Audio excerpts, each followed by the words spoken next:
Welcome, everyone. I'm Alice Madden, the director of the Getches-Wilkinson Center for Natural Resources, Energy, and the Environment at Colorado Law, and I am pleased to welcome you to the fourth webinar in our series, Expanding the Toolbox of Water Financing Options. I think many of you know that Colorado Law has hosted a summer conference exploring the major issues in water law and policy for over 40 years. But due to the pandemic, like all of you, we have recalibrated and we developed this webinar series. I want to personally thank Sean Labar, the Center's Deputy Director, for all his hard work making things run smoothly. And of course, Doug Kenny, our Western Water Policy Director and the founder of the Colorado River Research Group, for his work developing this webinar series. Colorado Law is committed to ensuring meaningful diversity, equity, and inclusion. And we are proud to start all of our programs with the recognition that the land in Boulder County, where our school sits, was the traditional lands of Cheyenne, Arapaho, and Ute nations. There are 48 contemporary tribal nations that are historically tied to the lands in our state. Accordingly, we pay our deepest respects to Indigenous elders, to current and emerging leaders. And we have one of the oldest and most robust Indian law programs in the country, and we are privileged to have such a long history working with these communities. At the mainstay of our mission, the Getches-Wilkinson Center is dedicated to convening thought leaders and practitioners to address emerging challenges, just as we are today in this discussion about the relationship between healthy forests and reliable water supplies. We run largely off donations and grants, so I want to take a moment to thank our sponsors. People like them and groups like them allow us to have webinars like this and conferences that are free and accessible to all. So I want to thank the Bureau of Rec at the Department of Interior and the Walton Family Foundation. So for today's program, I'm extremely pleased to introduce our speakers. Kimery Wiltshire is the president of Carpe Diem West, a network of Western water leaders that build success around innovative, equitable, and sustainable responses to water crises as the climate rapidly changes in the American West. And for over 20 years, she's focused on building strategic solutions focused on partnerships to meet water and climate challenges. She's the former director of the Kenny Foundation, where she worked on initiatives to protect and restore river systems in the Western US. You can read more about her on our website. So Marshall Brown had an unexpected conflict, and his colleague, Mike McHugh, is joining us today. Mike has worked for the city of Aurora since 1996 as a project manager, team leader, and now a member of the Integrated Basins Ecosystem Services team as a source water protection specialist. Earlier in his career, he worked at the Colorado Department of Natural Resources, where he worked for David Getches and Clyde Martz. He spent almost 7 years at the Rocky Flats Environmental Technology site working on the site cleanup before joining the city of Aurora. We're recording this series as we have all of our webinars, so they're available online within a few days. So feel free to tell your friends about this and share information on social media if you are so inclined. We invite your comments and questions today, so be sure to use the Q&A feature at the bottom of your screen. And that's all for me, and I'm happy to turn it over to our moderator, Doug Kenny. Thanks so much for being here.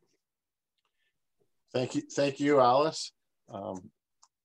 As you noted, this is the fourth in our series and the last in our series of webinars that give you a taste of what we would have talked about in much greater detail had we had our in-person event in June. And I think everyone is hopeful that next June we can get back to our normal format, but we'll see what happens. In the meantime, I'm very excited about our event today. Two very good speakers that will come at this issue from different backgrounds and different knowledge bases, and very happy about that.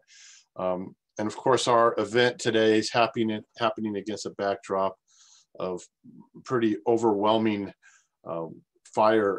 wildfire impacts going on in California and Colorado, and I'm sure other places as well. It's really a strong reminder of the linkages between watershed health and the functioning of water systems. So our timing, I guess I'm saying, is really quite good. Speaking of timing, we're going to start with Kimery. She's going to I said 15 to 20 minutes, which means 20 to probably 22 minutes, but because there's a lot to cover. But we'll start with Kimery, then we'll go to Mike, and then hopefully that leaves us a couple minutes at least for questions from the audience. And use your Q&A button on your screen to submit questions as we go, and hopefully again we'll get to those at the end. So Kimery, I'm cutting into your time already. So Kimery, go ahead. You are cutting into my time, Doug, but that's okay. Thanks, Doug, and thank you, Alice, and hello, everyone.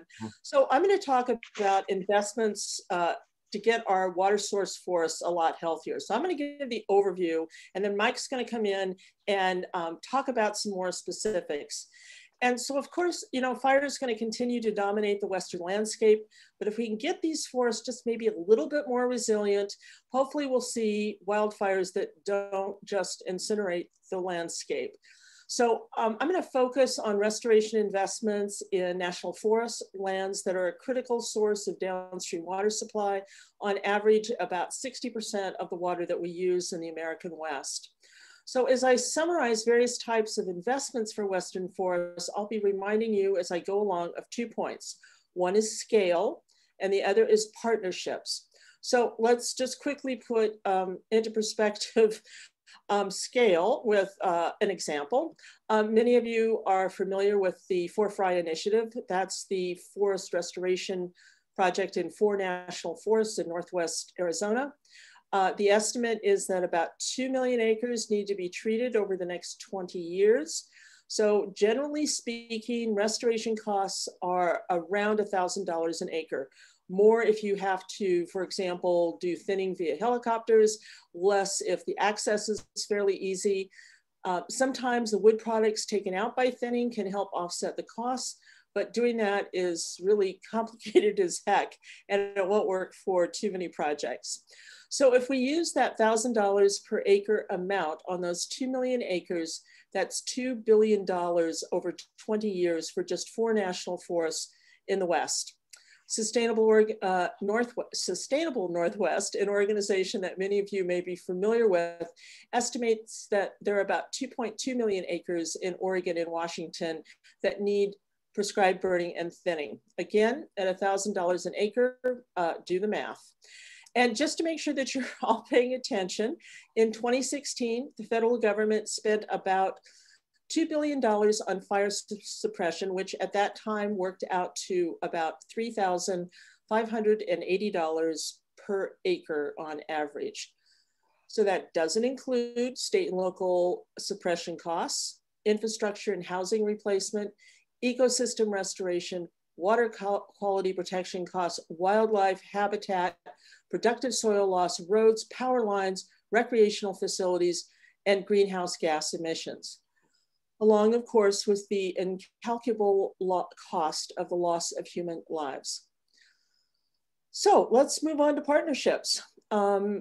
So you can think of partnerships as like the effective evolution of collaboration. So partnerships means that there's a diverse group at the table along with this specific goal. And that table, the successful tables, include all the key players who have skin in the game, regardless of their institutional power. In some cases, these may be people who have never sat at a Western water or forest management table. They may represent low-income communities far downstream, public health leaders tackling wildfire impacts, businesses or irrigation districts or pueblos or tribes or local elected officials.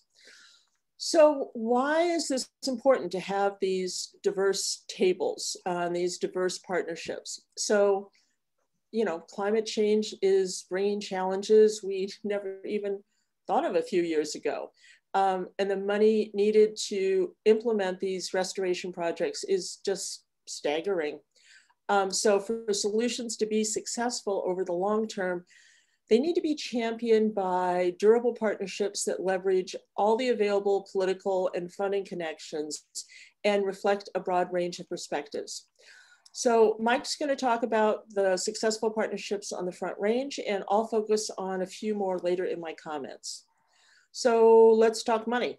We'll start with federal funding.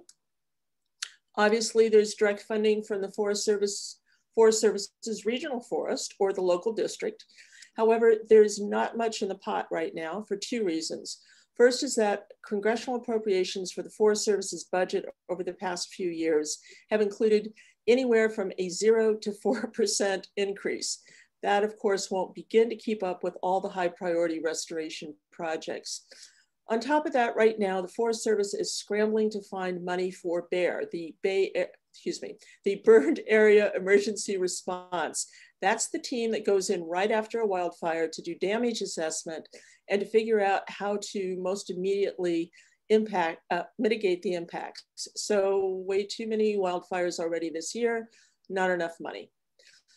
So another federal program is the CFLRP. It's a mouthful acronym, which stands for the Collaborative Forest Landscape Restoration Program. So per the 2018 Farm Bill, the CFLRP program can receive up to $80 million annually. However, the funding history to date has been around $40 million. So there are 8 active projects in the West that have received about $19 million in funding in fiscal year 2020. So Oregon has got 2, Washington's got 1, Idaho's got 2, California's got 2, and New Mexico has 1. So there's 2 caveats to this CFLRP large S. The first is that Congress has not passed an FY 2021 appropriations bill, and everything is currently under a continuing resolution. And the CFLRP requires a 50% match. And again, a reminder about scale. It's a big country that we live in, and $40 million spread out over this country doesn't go too far. So I want to briefly talk about 2 federal sources that don't fund on national forests, but do fund state, local, and private lands. The first is FEMA. So FEMA is increasingly recognizing the role of nature-based solutions for building community resilience and mitigating the impacts of floods, wildfires, drought. So they require a benefit cost analysis for virtually all of their hazard mitigation funding. And that funding totaled about $1.2 billion in 2019. So at the end of September this year, FEMA issued a policy update regarding environmental benefits, making it a lot easier for nature-based or green solutions to pass the benefit cost requirement and be funded by the FEMA hazard mitigation programs. So this new policy eliminates the former complex modeling in many cases and opens up the funding programs to a much larger pool of green projects and applicants. So 2 caveats, as I mentioned just a minute ago, FEMA does not fund projects on federal lands, and it requires a 25% match. And then let's talk about the Land and Water Conservation Fund. And I'm just gonna briefly touch on this fund as almost all of the funds go to private land acquisition. So the fund has been around since 1965 and is supposed to have dedicated funding from oil and gas revenues. And some years that revenue is appropriated, but often it's only a small amount compared to the language in the enabling legislation. I don't know of any land and water conservation funds that have gone to water source protection in the American West, but with shared stewardship agreements and the all lands approach that I'll talk about next, I would think that land and water conservation funds could be a possibility. And as in August of this year, legislation was signed enabling up to $900 million annually, but wait for it, Congress hasn't yet appropriated the funds because they haven't passed any appropriation bills.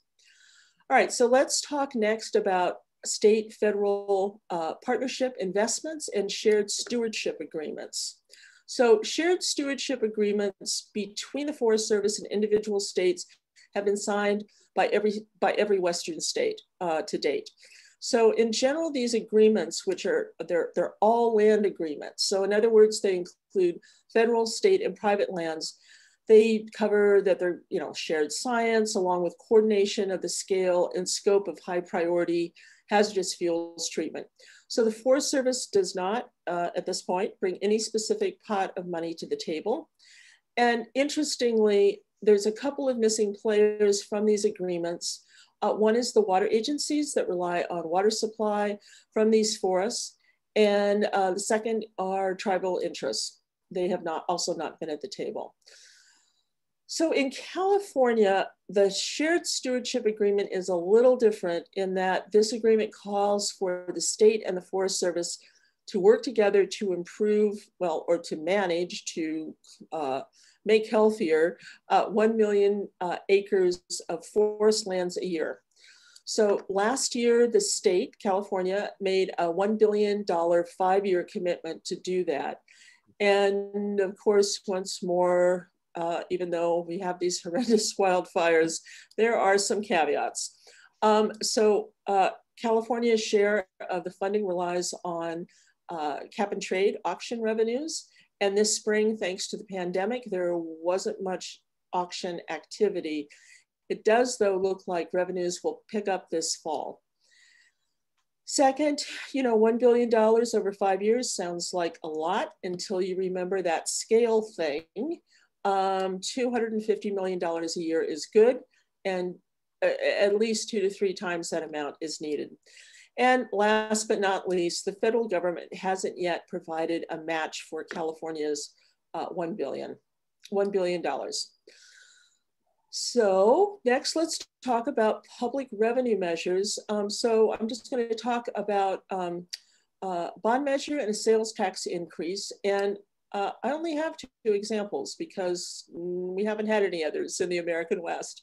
So Flagstaff, it's a story that many of you are familiar with, and their $10 million bond measure for forest and water supply protection that passed in 2012 after a devastating wildfire in their watershed.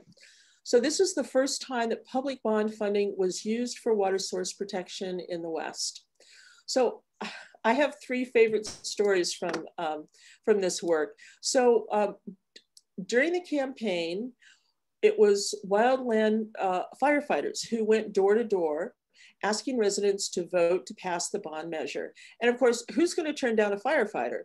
And the measure passed with 72% of the vote.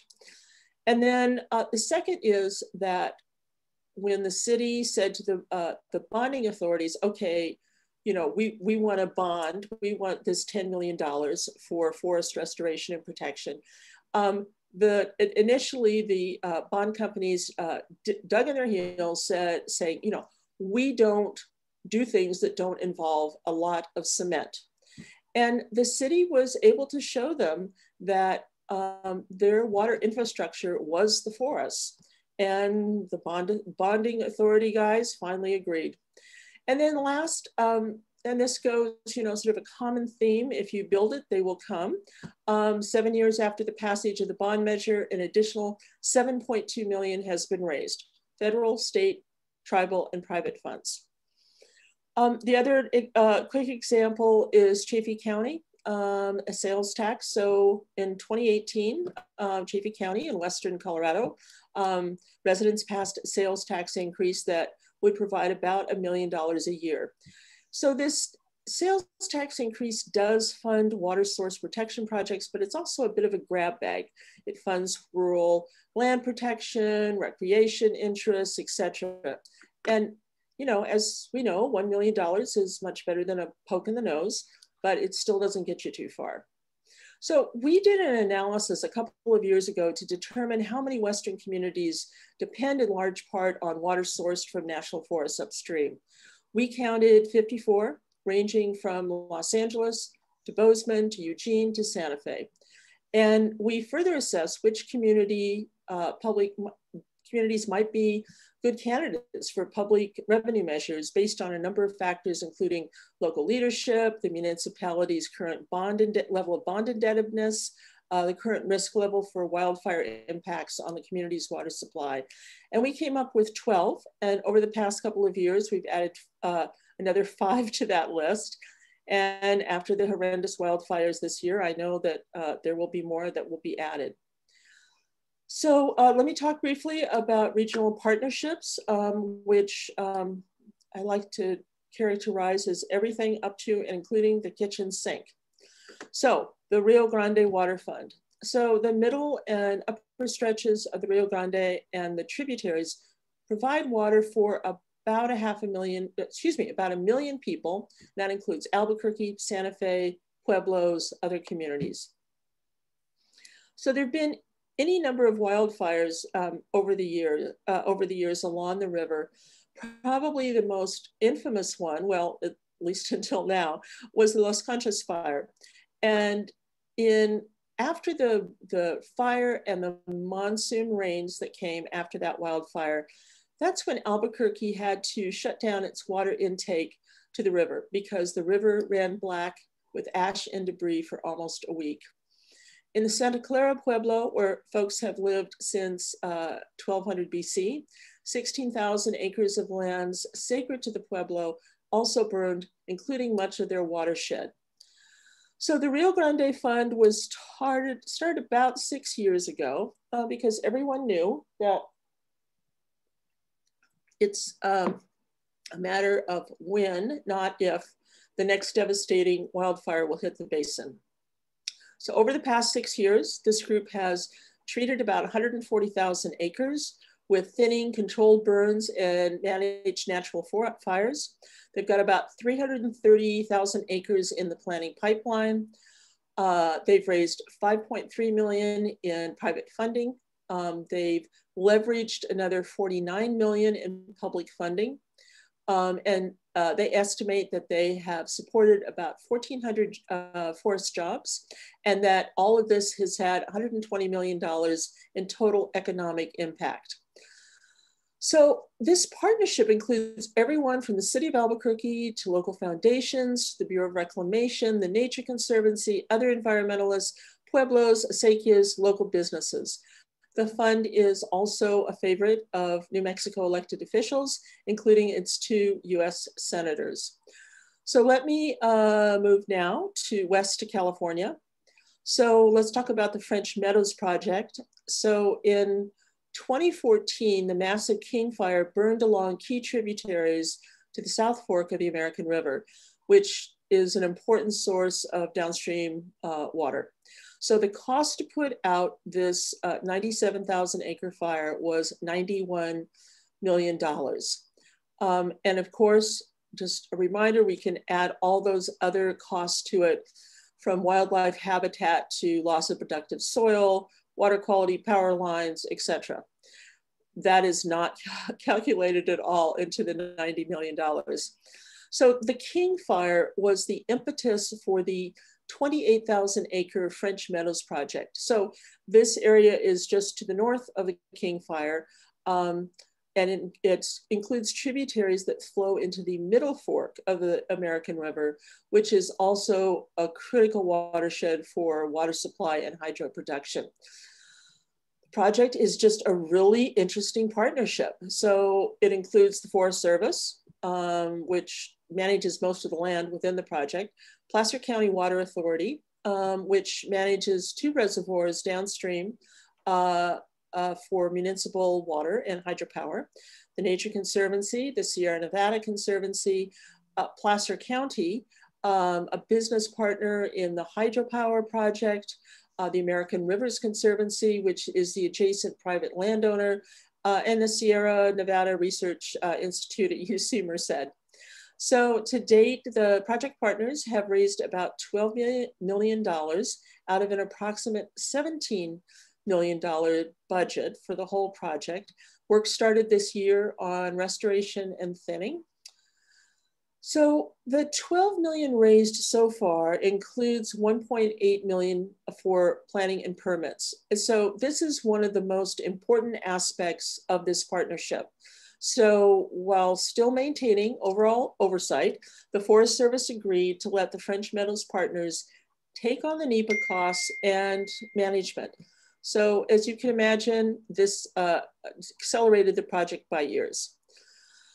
So let's talk about some possible hopeful signs. There's a rapidly growing awareness of both the suppression costs of these horrific Western wildfires, along with a growing understanding that these wildfires are impacting downstream water supply. But, you know, smart Forest Service district rangers are looking at examples like the Rio Grande Water Fund and the French Meadows Partnership, and realizing that their small hazardous fuels and watershed restoration budgets can go a long ways when they work in diverse partnerships. And, you know, as Mike will talk about, the Front Range water utilities are very much aware that what these wildfires do to their water supply. And you can add to that list the water agencies along the Rio Grande, Northern California on the Wasatch Front, and Oregon's Willamette Valley, and in Northern Arizona. And again, the key challenge is to build those diverse partnerships that, again, include everyone who has skin in the game, whether or not they have been at a water and forest management table before. It's not the easiest work, but it's certainly the essential work that will get us to that imperative, which is getting to scale as soon as possible. Thanks so much. Doug, over to you. Fantastic, Kimery. Thank you. Okay, let's transition to Mike. And Mike will talk about a little more of a on-the-ground perspective. You could see from his background that he's clearly out in the woods as we speak. You can talk about some projects on the Front Range and elsewhere. So Mike, go for it. So Kimery did a really good job in setting the table for what is going on with the different partners that we have. And when we talked the other day, she said, well, you are going to talk about partners. And I put together a list. I had like almost 100 partners that, or groups that we work with along the Front Range. And we'll talk about those kind of as we go along. Why are we going to invest in healthy headwaters? Well, we can't skip it anymore. We have to invest. We have to invest more. The cost of suppression, let alone the cost of recovery, is a fraction of the cost of mitigation. So every dollar that you spend on mitigation is going to save you lots and lots of money. So because of time and everything, I think that a lot of folks are local. Aurora Water serves our population of about 380,000 people east of Denver. We cover about 160 square miles, and we have about that much room to expand. So we're probably about halfway built out. Our water system stretches from outside of Aspen to La Junta, and now out on the eastern plains to northeast of Fort Morgan. So in a broad sense, that could be 17 million acres, more or less, which is almost a quarter of the state we have water interests in. So we have to have partnerships. We have to get along with our neighbors. This little map here shows you some of the little closer in parts. We have, I call it 3 flavors of water. We have water that we use directly. That means we divert water from water rights in a specific basin, and we move it into the city of Aurora, and we use that water. But when we're talking about healthy headwaters, we also have overlapping systems. For example, Denver Water and Colorado Springs Utilities and Aurora's water arises from the same areas, and that water gets mixed together. The 50-50 project with called Homestake with Colorado Springs Utilities, we combine our water and then we split it after we pump it over the mountains, and half goes to Aurora and half goes to Colorado Springs. Denver's a little more complicated. We share the same terminal facility at Strontia Springs Reservoir. So their southern delivery system on the South Platte brings water down through the Platte system to Strontia Springs Reservoir. And that includes water that comes through a tunnel from the Briscoe area and Dillon Reservoir. So all of that gets commingled. And we have a third flavor of water, which is really important to us, and it's water that we exchange. So we've bought agricultural rights out on the Eastern Plains, both in the Southeast and now up in the Northeast. And what we do with those water rights is we exchange them to a point of use or use it for augmentation. So we trade water, for example, that comes, that farmers use in the La Junta area down that way. And we exchange it upstream to Twin Lakes, and from there we pump it over the mountains. This is really important because then any water that we bring in from other basins, we can use to extinction. And it's not like dinosaurs extinction. It means that we can actually use and reuse that water over and over again. So we developed a project called Prairie Waters that makes use of all the water that gets discharged through the treatment facilities, travels down the river, and then we pump it back to the city, and we do an accounting of all of that water. So those three flavors of water really are important to us. And, you know, these headwaters supplies arise in three national forests: the Pike San Isabel, the Arapahoe Roosevelt, the White River National Forest. And these are, as Kimery said, these help supply 18 other states with water, and all the ecosystem services occur in these forests. So working with them as a partner is really, really key. Now this is a map of, and I put this in sort of at the last minute. This is a map of the current fire that are going on in Front Range. And this is a map of all the Front Range water supply users, everybody from Pueblo, Colorado Springs, Denver metro area, Fort Collins area. And you can see all these fires up here in the north have really wreaked havoc with northern supplies. Luckily, we haven't been too affected, other than it's going to change the balance of monies available for different projects. And this is my colleague Brad Peel put this together, and this shows the acres burned in Colorado wildfires by decades. And you can see that, you know, you get in there really close, you can see 1980s started seeing some significant fire.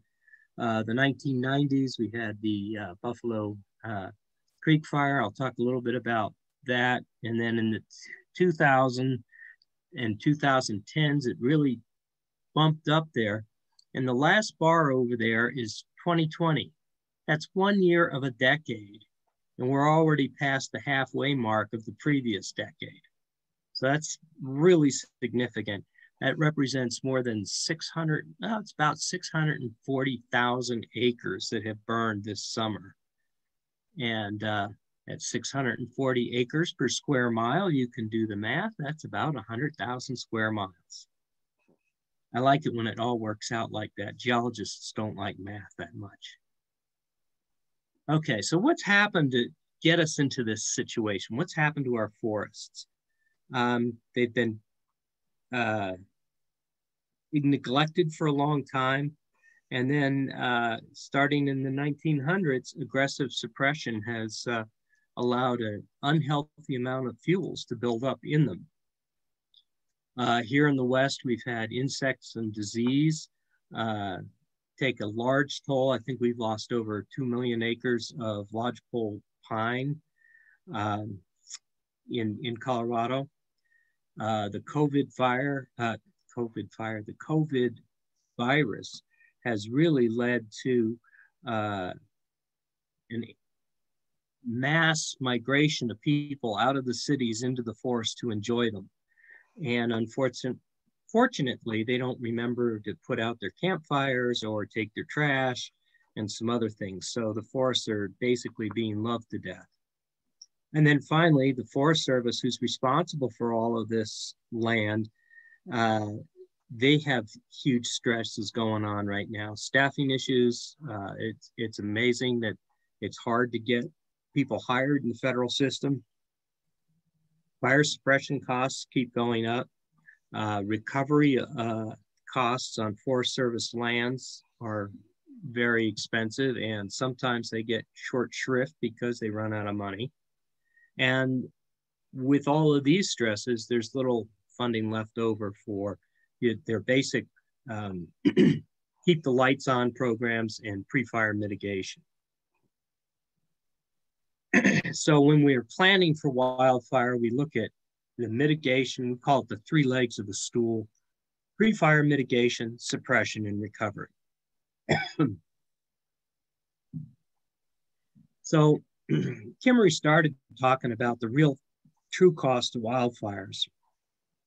And it's pretty easy to get a handle on what the suppression costs. They get a bill, they can figure out what that costs. The human cost and the property losses we can quantify through insurance claims and some other things, but there's a ton of externalities that are really, really difficult to get the costs for. Excuse me, catch a COVID there or something, I'm not sure. But some of the costs that are harder to quantify are the loss of the ecosystem services. The ecosystem services that the forests provide.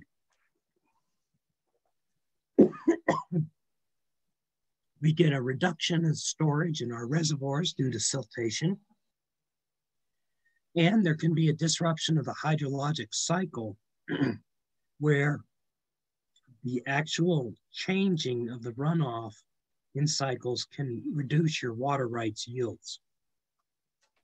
If there is a heavily burned area, you may need to lease water from replacement sources from somebody that has some extra, and those instances are running out. Or you have to inflict extreme curtailments on your customers. There's increased treatment costs. Immediately, you may have to shut down your treatment, or over a long term, you may have to come up with a substitute supply. And then finally,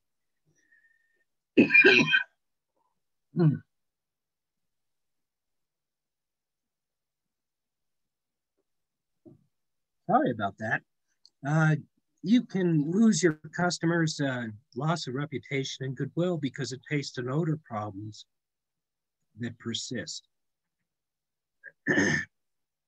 This is sort of a history of what got us involved. The Buffalo Peak Fire in 1996, pine bark beetle. The Hayman Fire in 2002 was the largest fire in Colorado for the last 18 years.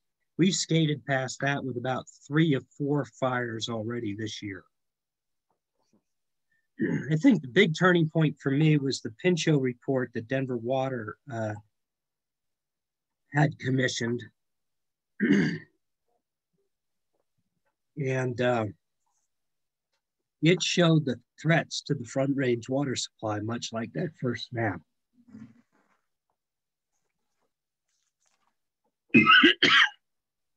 I thought I had a cough drop, but I was sadly mistaken. Anyway, so we're off and running in a record fire season here in the West, and that's not good.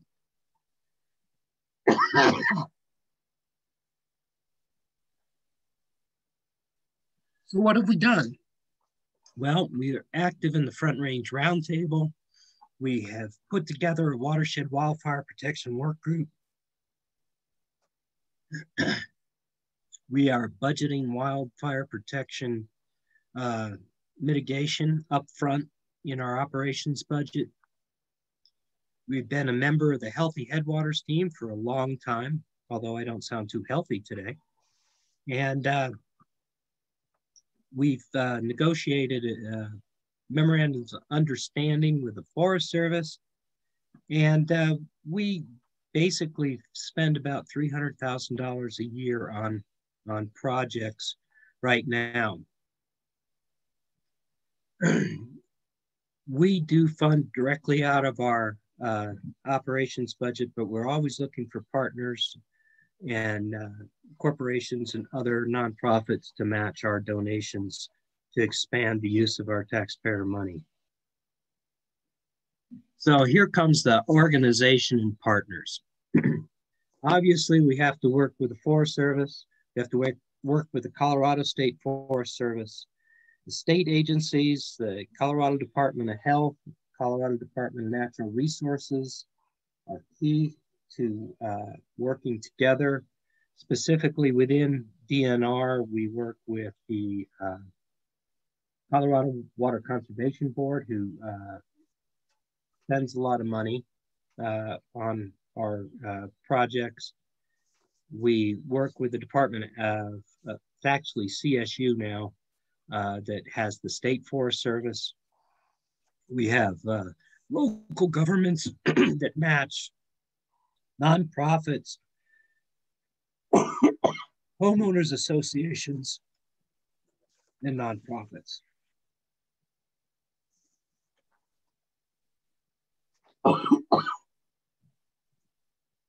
We also track legislation, lobby, educate, do water tours, and lots of other outreach. And so what are we going to do in the future? We're going to double down on our collaborative efforts and work harder with more people. We're going to continue to work with the state legislature and Congress to seek more funding. We are committed to increase the pace and scale of pre-fire mitigation and assist in efforts for post-fire recovery. This is a slide that shows my contact information. And I think that we're probably getting pretty close to the end here, aren't we? Yeah. Yeah, showing that I've been doing this for 15 minutes, so I don't want to overgo, but one of the things that Kimery brought up was how do we get more out of our partnerships? And in Southwest Colorado, the National Wild Turkey Foundation put together a group that came in, and around the state, different partners proposed projects. And the Southwest Colorado group ended up with a large contract to do pre-fire mitigation. They have the benefit of actually having industry. Colorado's pretty different from a lot of the other states. There are basically only 1 or 2 sawmills that are accessible in the state for products. And the hardest thing is there's not much of a product other than building lumber, post and pole, and 2x4s. And so we don't really have a big timber industry. But we need to do that because that offsets the cost. And one of the things that I found very interesting, Kimery, was your estimate of $1,000 an acre. If we could go to $1,000 an acre, we'd be in like Flynn. Our hand crews cost about $2,000 to $4,000 an acre. Mechanized equipment for mulching and that kind of activity basically maybe down as low as $1,000 an acre, but typically closer to $4,000. And then we get into physiographic problems like steep slopes, and we're looking at new methodology there to really get up over 50, 60-degree slopes where a lot of the trees are. And we're looking at trying to get that cost down to around $4,000, but it can be higher than that. And where those slopes are steep, we have to do helicopter logging and haul the logs out with a helicopter, and that runs between $8,000 to $15,000 an acre. So when you start talking about trying to rehabilitate or salvage log, you know, it prices it right out, and you know the pre-fire mitigation gets really pricey in a hurry. We are working with the Upper Arkansas and Chaffee. They're sort of a in the hierarchy of the Rocky Mountain Restoration Initiative. Southwest was the big winner. Colorado Springs in the Front Range and South Platte was second, and the Arkansas Upper Valley, Chaffee, and Lake County was third. So we're hoping to get some more projects off the ground in that area. So I'm looking at my time, and I hit 19 minutes here, so I better shut up and let people ask questions and go look for a throat transplant. Yeah, Mike, I don't want you to die during the presentation here. So, Sorry. Yeah, get something to drink there, Mike. Let me. I don't think we have any questions that have come in yet, so let me encourage people to send in questions. While I'm waiting for that, let me ask a question, and that is, you've both, through your statistics, have described a problem that seems so overwhelming as to be potentially be impossible. And you know, the same thing happens when you talk about climate change to people. You start talking too many of the details, and it becomes so overwhelming as to be completely demoralizing to people. And you want to, so you don't want to leave with the message that the scale of this problem is and the cost of dealing with it is so overwhelming as to be impossible. What is the best vision for really getting a handle on this? You know, a little more money from all these pots of, you know, Kimery outlined all these places that provide a little money. Yeah, a little boost to all of them might be helpful, but from what you're saying, that doesn't sound like it's really going to make the sort of dent that we need to make. What is the vision for getting a handle on this? Kimery, you're muted, by the way. You're still muted, Kimery. I'll just jump in for a second while she finds her unmute button. I'm unmuted. Okay, go ahead. Well, I was going to say, Doug, thanks for the impossible question. Sure. As Doug and I have joked over the years, I'm the Pollyanna and he's the Eeyore. So I'm going to take the Pollyanna perspective on this. I think that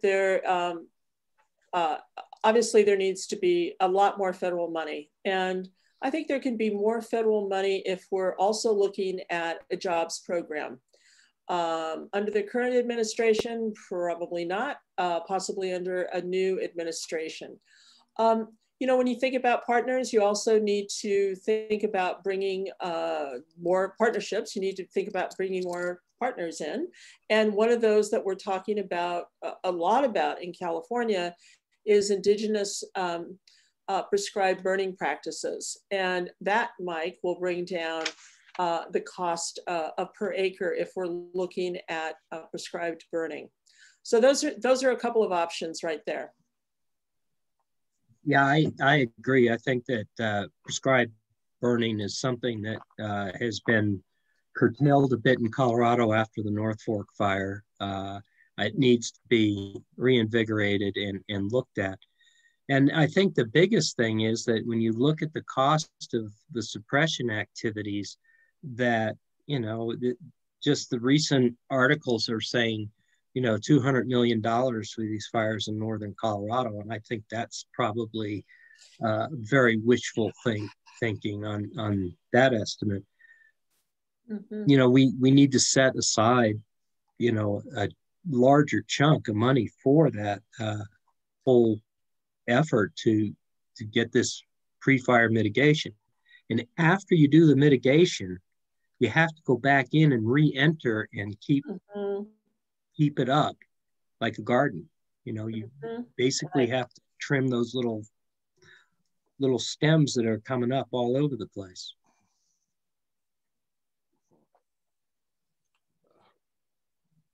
It's okay. That was slightly more encouraging than the first 40 minutes. I want to keep pushing on this though.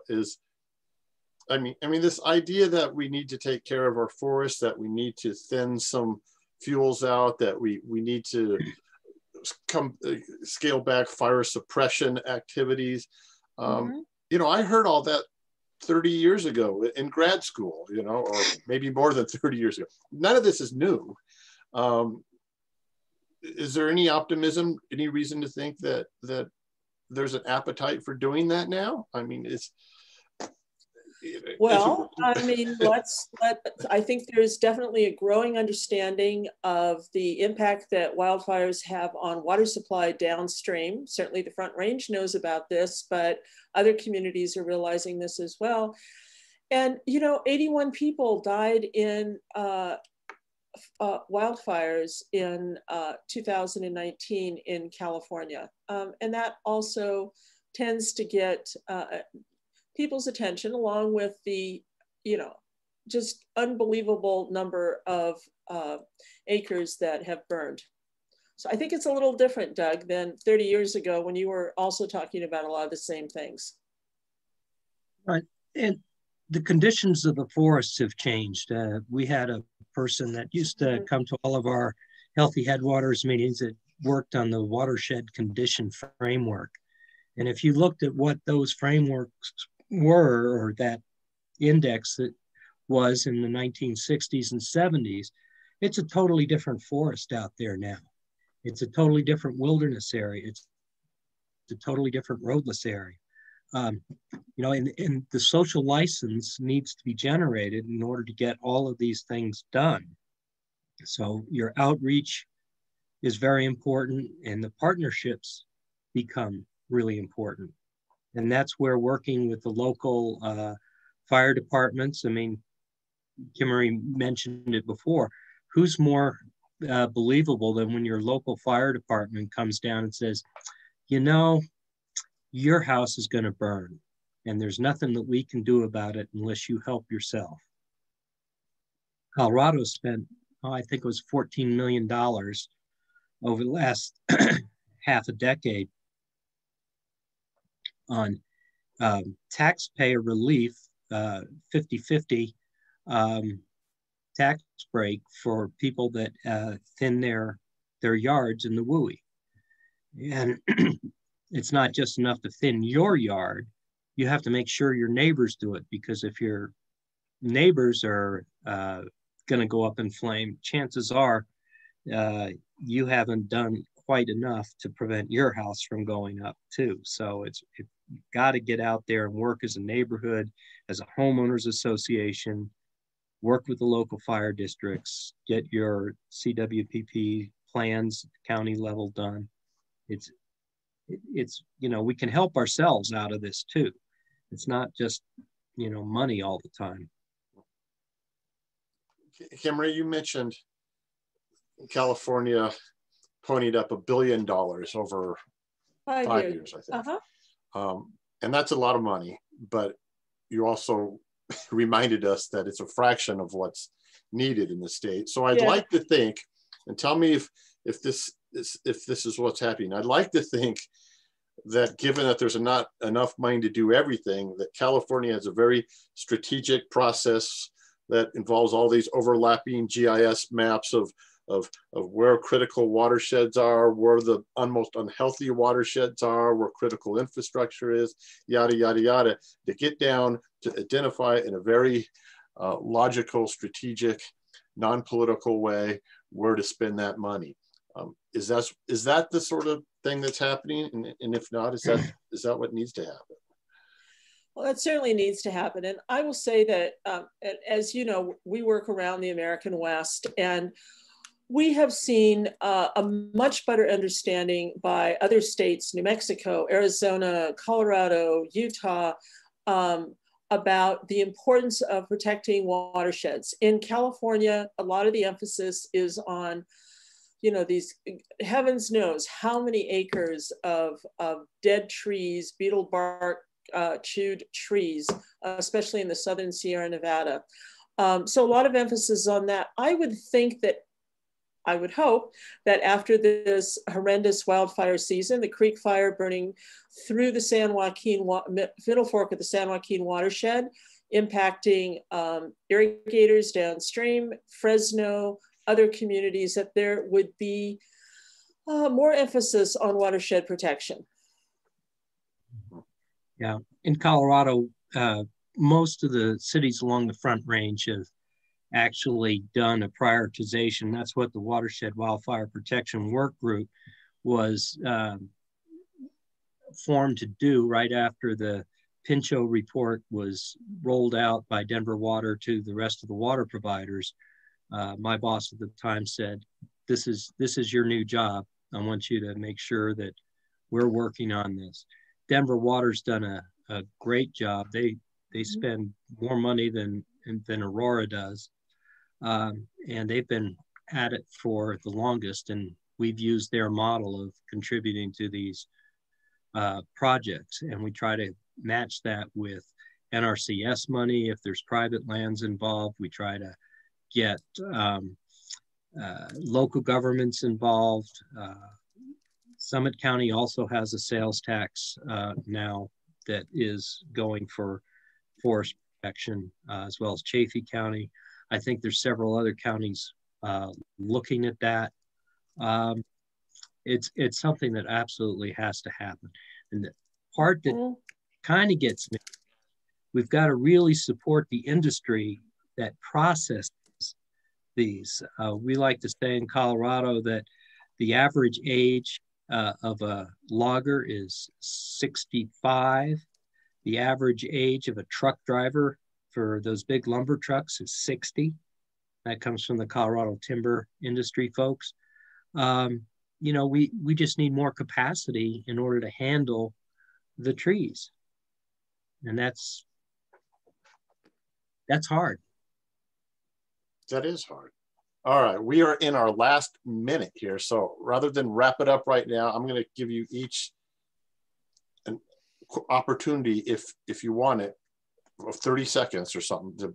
It's a parting word, a parting thought, something that a message you want to leave us with, if you want. Kimery, I'm going to put you on the spot. Let's think out of the box about who is impacted and what's the solutions might be. Folks have been hailing a lot of smoke this year in the American West. The public health folks need to be at the table. The downstream low-income communities that are inhaling a lot of this smoke that already have asthma challenges need to be at the table. The indigenous tribes that understand and have been doing for centuries prescribed burning need to be at the table. This isn't just about the Forest Service, water utilities, and environmentalists. Mike? I think that from what we've seen this year and with the COVID, treat the forest like your backyard, please. You know, clean up after yourself. Make sure your fires are out if you're allowed to build them. And, you know, be careful out there. I think that was like from Hill Street Blues, wasn't it?